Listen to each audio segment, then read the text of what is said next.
Bismillahirrahmanirrahim. Assalamualaikum warahmatullahi wabarakatuh. Perkenalkan, saya Andi Mutia Rahim dengan NIM D10121172 dari kelas PWKB akan mempresentasikan masalah semrautnya tata ruang di perkotaan. Adapun yang pertama yaitu pengertian tata ruang. Tata ruang merupakan panglima kebijakan pembangunan dan pemegang peranan yang sangat strategis dalam menentukan masa depan dan kondisi sebuah kota atau kawasan. Nah, rencana tata ruang yang baik akan memberikan dasar bagi terbentuknya ruang hidup yang livable, aman, nyaman, produktif, serta berkelanjutan. Namun sebaliknya, rencana tata ruang yang buruk akan menuju pada ketidakteraturan dan semrautnya kota. Pengertian tata ruang terbagi dua, yaitu secara definisi umum dan menurut Undang-Undang Nomor 26 Tahun 2007 Pasal 1 Ayat 2. Dalam definisi secara umum, tata ruang adalah bentuk dari susunan pusat-pusat pemukiman dan sistem jaringan sarana-prasarana pendukung aktivitas sosial ekonomi masyarakat atau struktur ruang yang peruntukannya terbagi-bagi dalam fungsi lindung dan budidaya atau pola ruang. Kemudian, menurut Undang-Undang Republik Indonesia Nomor 26 Tahun 2007 Pasal 1 Ayat 2 adalah wujud struktur ruang dan pola ruang. Kemudian selanjutnya yaitu penyebab tata ruang kota yang semrawut. Penyebab tata ruang kota yang semrawut terbagi dua, yaitu yang pertama yaitu meningkatnya kepadatan penduduk, serta yang kedua adalah rencana tata ruang yang tidak sesuai dengan yang telah diundangkan. Kota sebagai pusat perekonomian wilayah memiliki peran yang sangat besar bagi pembangunan, di mana kontribusinya terhadap pemenuhan kebutuhan hidup warganya melahirkan berbagai permasalahan yang tak jarang dikeluhkan banyak orang. Jumlah penduduk yang terus bertambah selalu dikaitkan dengan implikasinya pada ruang kota. Apalagi ada banyak kejadian, terutama di negara berkembang, kota-kota tersebut berkembang tanpa adanya pengendalian. Jumlah penduduk terus bertambah, sedangkan ruang kota semakin padat dan berkualitas rendah.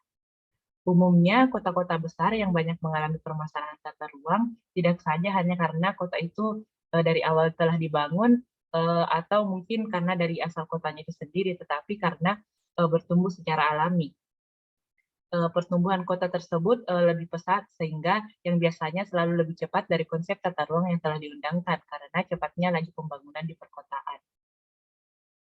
Kemudian selanjutnya yaitu dampak tata ruang kota yang semrawut. Pada dampak tata ruang kota yang semrawut, saya membaginya menjadi 4 poin yang sangat krusial. Yang pertama yaitu kepadatan bangunan dengan tata letak yang tidak teratur. Tentu saja hal ini akan mengganggu keindahan kota. Kemudian yang kedua yaitu tidak adanya ruang terbuka hijau sebagai daerah resapan hujan dan pengurangan polusi udara. Adapun juga sampah rumah tangga yang menumpuk dan mencemari sungai atau drainase dan dapat menyebabkan banjir pada saat musim penghujan.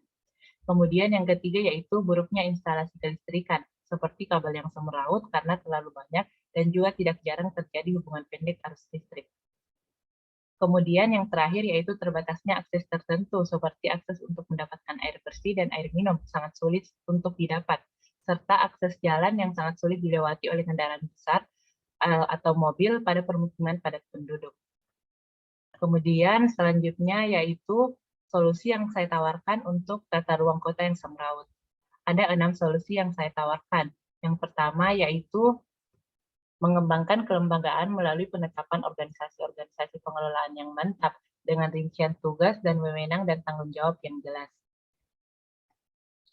Kemudian yang kedua yaitu meningkatkan kemampuan aparatur yang dapat mendukung kegiatan penataan ruang dan penataan pertahanan demi menjaga kelestarian lingkungan hidup. Yang ketiga yaitu memasyarakatkan penataan ruang dan penataan pertahanan demi menjaga kelestarian lingkungan hidup kepada masyarakat dan dunia usaha serta unsur lain.